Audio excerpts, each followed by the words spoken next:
বিসমিল্লাহির রহমানির রহিম আলহামদুলিল্লাহি রাব্বিল আলামিন ওয়াসসালাতু ওয়াসসালামু আলা আশরাফিল আমবিয়া ওয়াল মুরসালিন আম্মা বা'দ। সম্মানিত শ্রোতামণ্ডলী, উলুমুল হাদিসের মুস্তালাহ বিষয়ক ধারাবাহিক দর্সের আজকে গুরুত্বপূর্ণ একটি বিষয় নিয়ে আলোচনা করব, তা হলো আল মুনকার। আপনারা স্ক্রিনে দেখতে পাচ্ছেন, আজকে আমাদের আলোচ্য বিষয় হবে আল মুনকার, আল হাদিসুল মুনকার। এই বিষয়ে আমরা আজকে আলোচনা করব। সর্বপ্রথম আমরা জেনে নেব মুনকার কাকে বলা হয়। আল মুনকার তারিফুহু লুগাতান, আল মুনকার হুয়া ইসমু মাফউলিন মিনাল ইনকার। এভাবে ইফআল থেকে ইসমে মাফউলের সিগা। দিদ্দাল ইকরার অর্থাৎ অস্বীকার করা, আর হলো স্বীকার করা। তাকুলু আনকারাহু বিমানা জাহাদাহু ওয়া লাম ইয়ারিফহু ওয়া লাম ইউকিররাহু। অস্বীকার করা মানে অস্বীকার করা, অজ্ঞাত করে ফেলা মানে না চেনা এবং স্বীকার না করা।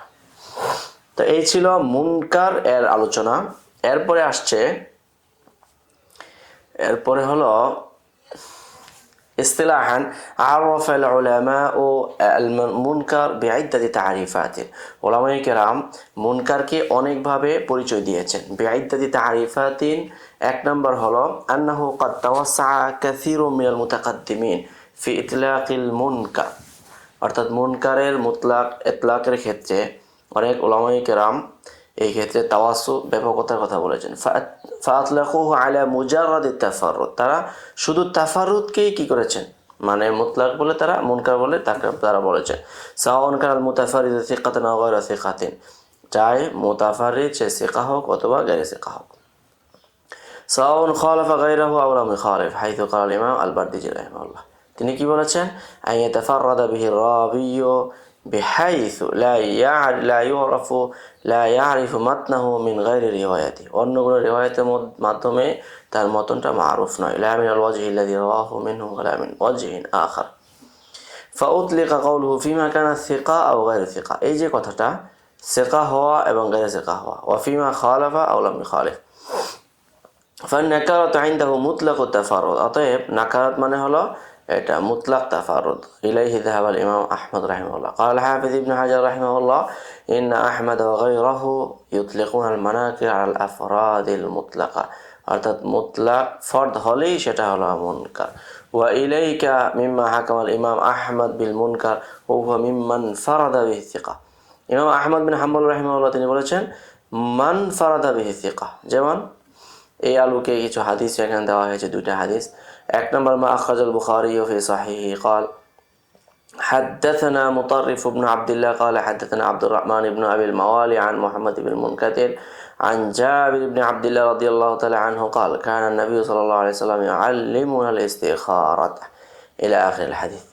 এরপরে قال الإمام أحمد بن حنبل رحمه الله عبد الرحمن لا بأس به, এখানে আব্দুর রহমান বিন আবি মাওলা যিনি মুহাম্মদ ইবনুল মুনকাদির থেকে বর্ণনা করেছেন মাদাউল ইসনাদ ইয়ারবি হাদিসান লি ইবনুল মুনকাদির আন জাবির আন নবী সাল্লাল্লাহু আলাইহি ওয়াসাল্লাম ফিল ইস্তিখারা লাইসা ইয়ারবিহি আহাদুন গায়রুহু, যেটা অন্যরা কেউ বর্ণনা করে নাই, ওয়া মুনকার। এই যে তাহলে সিকা, তিনি কিন্তু আব্দুর রহমান তিনি লা বাসা বলেছেন মানে সিকা, কিন্তু তার তাফারুদটা অন্যরা না রিওয়ায়াত না করার কারণে এটাকে মুনকার বলছেন। قال আবু তালেব হুয়া মুনকার, আবু তালেব সেও একজন রাবি, সেও কি বলেছেন, এটা মুনকার বলেছেন। قال তিনি বলেন নাম ওয়া আব্দুর রহমান হাদা ওয়াসাকাহু ইবনু মাইন ওয়া তিরমিজি ওয়া আবু দাউদ ওয়া নাসাই ওয়া ইবনু হিব্বান। তাহলে রাবিটা আব্দুর রহমান সে যদিও বা সিকা, কিন্তু এত সত্ত্বেও তার এই সিকা হওয়া সত্ত্বেও তার তাফারুদ রিওয়ায়াতটা এটা দাঈফ মুনকার বলে সাব্যস্ত হচ্ছে। দ্বিতীয় নম্বর হলো ওয়াকাযালিকা حكم على حديث عبد الله بن دينار عن ابن عمر رضي الله تعالى عنه عن النبي صلى الله عليه وسلم نهى عن بيع الولاء وعن هبته, এই হাদিসটা وهذا حديث صحيح أخرجه الإمام مسلم رحمه الله, এই হাদিসটাকেও ইমাম আহমদ বিন হাম্বল রাহিমাহুল্লাহ মুনকার বলেছেন। তৃতীয় নম্বর হলো ومما يدل على اشتراط الإمام أحمد عدم تفرد الراوي بالحديث ليكون محتجا به ما ذكره ابنه عبد الله بن أحمد। তো এখন আরেকটা হলো যেটা দাওয়ালত করে আলা ইশতিরাদুল ইমাম আহমদ রাহিমাহুল্লাহ আদাম তাফারুদ রাওয়াই বিল হাদিস, অর্থাৎ রাবি তাফারুদ না করার শর্তে, তখনই এটা সহিহ হবে। লিয়াকুনা মুহতাজ্জান বিহি আলা মা যাকারা ইবনু আব্দুল্লাহ আন্নাহু সাআলা আবাহু আন হুসাইন ইবনে আলী আল্লাযী ইয়ারবি হাদিস আল মাওয়াকিত হাদিসুল মাওয়াকিদ বর্ণনা করেছিলেন হোসেন ইবনে আলী তার সম্পর্কে তার বাবাকে। তিনি বলেছেন হুয়া আখু আবু জাফর মুহাম্মদ ইবনে আলী, সে হলো আবু জাফর মুহাম্মদ বিন আলীর ভাই। ও হাদিসুল্লাযী রুবিয়া ফিল মিকাত লাইসা বিমুনকারি। এখন এই যে আব্দুল্লাহ হোসেন ইবনে আলীর যে রিওয়ায়াত, এটা কোনো মুনকার নয়, কারণ লিআন্নাহু ক্বাদ ওয়াফাকাহু আলা বাদি সিফাতিহি গায়রু, তাহলে তাহার মুওয়াফাকাত পাওয়া গিয়েছে, তাহলে তবেই তার হাদিসটা সহিহ হচ্ছে। ওয়া আমাল আহাদিসুল্লাতী ইনফারাদা বিহা দুআফাউ ওয়া হাকামা আলাইহা আল-ইমাম আহমদ ইবনে হাম্বল বিন নাকারাতি ফাহিয়া কাসীরাতুন জিদ্দান। তাহলে শুধু তাফারুদাতুস সিকা সেইটার ক্ষেত্রে তো ইমাম আহমদ বিন হাম্বল দাঈফ মুনকার বলেছেন। আবার দুআফাদের ইনফিরাদ রিওয়ায়াতগুলো, সেগুলো যে কত সংখ্যক নাকারাত বলেছেন এটা কোনো হিসাব নাই। আলা কুল্লি তালিবিন আইয়াব হাতা আশরাতা আমসালাতান হাকামা আলাইহা আল-ইমাম আহমদ বিন নাকারা। এখন প্রত্যেকটা ছাত্রের উচিত যে ইমাম আহমদ বিন হাম্বল রাহিমাহুল্লাহ এই ক্ষেত্রে যতটা হাদিসের উপরে দোয়াফাদের ইনফিরাদকে মানে নাকারাত এর হুকুম প্রয়োগ করেছেন, সেই হাদিসগুলোকে 10টি হাদিস কম আমাদেরকে দিরাসা করতে হবে। এর জন্য সবচেয়ে উত্তম মানে মার্জিয়া হলো আহমুল মারাজি আল ইলাল আল মুনতাখাব লিল ইলাল, অর্থাৎ ইলাল লিল খাল্লাল এবং আহমদ বিন হাম্বলের ইলাল তাহদিবুল কামাল ইত্যাদি মধ্যে আছে। এখানে একটা বিষয় লক্ষণীয় হলো যে ইতলাকুল মুনকার আলা মুজাররাদিত তাফারুদ হাদা ইসতিলাহুল ইমাম আল বারদিজি ওয়াল ইমাম আহমদ ওয়ালা মুশাহাদাতুল ইসতিলাহ। এখন কথা হলো তাফারুদাত মানে পরিভাষা তৈরি করার ক্ষেত্রে কোনো কৃপণতা চলে না, যে যেভাবে পরিভাষা তৈরি করতে পারে। এখন এই পরিভাষার সপক্ষে হলো আহমদ বিন হাম্বল এবং ইমাম বারদিজি রাহিমাহুল্লাহ। ওয়ালাকিন তাসমিয়াতাহু বিল মুনকার ওয়া আদামাল ইহতিজাজ বিহি ওয়ালাউ কানা সিকা ফিহি নাযারুন। কিন্তু একজন সিকা তাফারুদ করলে এটা হুজ্জত হবে না, এটাকে তাসমিয়া বিল মুনকার নামে আখ্যায়িত করা, এটার মধ্যে আপত্তি আছে। কামা ওয়াদাহনাহু ফি মাবহাথিশ শায মুফাসসালান, এটা পূর্বে বিগত দর্শে আলোচনা হয়েছে। ফাল্লাযী আতামাদা আলাইহিল আইম্মা ফি তারিফিল মুনকার ইতলাকান মাশহুরান।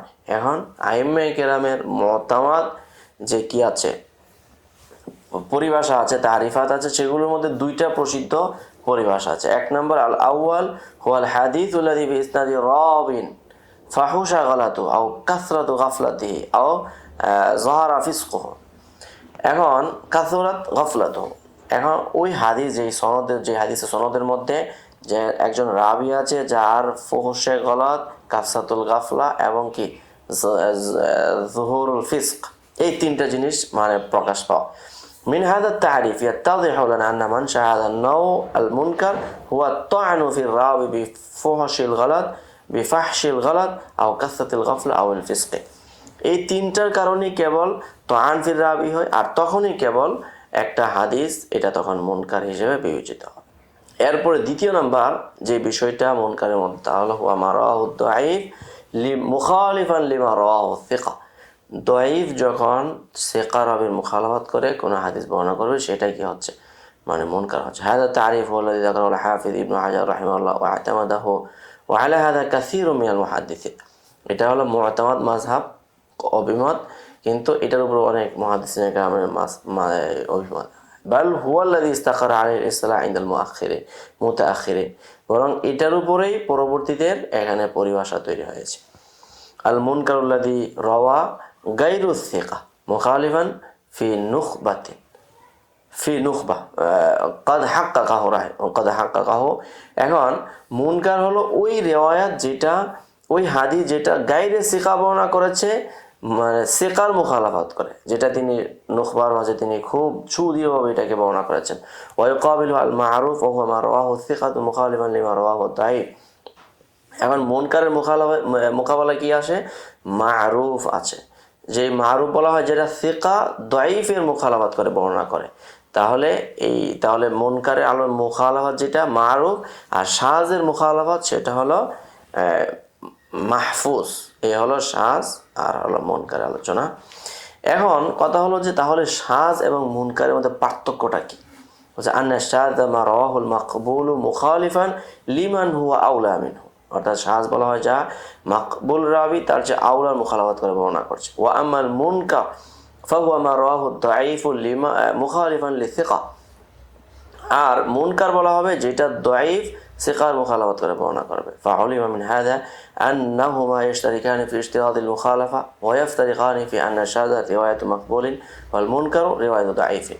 তাহলে এখানে শর্তের ক্ষেত্রে শুধু মুখালাফাত উভয়টা আমাদের পাওয়া যাচ্ছে, শাযের ক্ষেত্রেও এবং মুনকারের ক্ষেত্রেও। তবে মুখালাফাতের ক্ষেত্রে পার্থক্যটা হলো সেটা হলো যে শাযের মধ্যে মাকবুল বা সেকা তার চেয়ে আউলার মুখালাফাত করা, আর মুনকারের মধ্যে আছে দাঈফ তার চেয়ে আউলার মুখালাফাত করা। কিন্তু মুখালাফাত মুত্তাফাক শর্ত, আর এই ক্ষেত্রে হলো মুখালাফাত। ক্বালা ইবনু হাজার রাহিমাহুল্লাহ ওয়াকাদ গাফালা মান সাওয়া বাইনাহুমা, যারা দুইটার মধ্যে সমান করে ফেলা তারা আসলেই ভুল করে ফেলেছে। ওয়াল মুনকার ইউকাবিলুল মারুফ কামা আন্না শায ইউকাবিলুল মাহফুজ। হুকমুল হাদিসিল মুনকার। এখন আসি আমরা মুনকার হাদিসের হুকুম কি, এই আলোচনাটা করেই আজকে আমরা আমাদের আলোচনা সমাপ্ত করে ফেলব। হুয়া আশাদ্দু আনওয়া'আদ দাঈফ আলাল ইতলাকাইনিল মাযকুরাইন। দুইটা ইতলাকের কারণে, অর্থাৎ দুইটা প্রক্রিয়া দেখানো হয়েছে, মুখালাফাত এবং হলো এখানে মানে তাআন ফির রাবি। এই দুইটার কারণে এটা হলো সবচেয়ে বড় দাঈফ হাদিস। মা শিদ্দাতি দাআফি ফি নওয়ে সানি, কেননা নওয়ে সানির মাঝে অর্থাৎ এখানে মুখালাফাত পাওয়া গিয়েছে। লিআন্না ফি জিয়াদাতু কায়দিন আলা তারিফিল আউয়াল ওয়া হিয়া মুখালাফাতু দাঈফ মা তাফারুদি লিমা রাওয়াহু সিকা।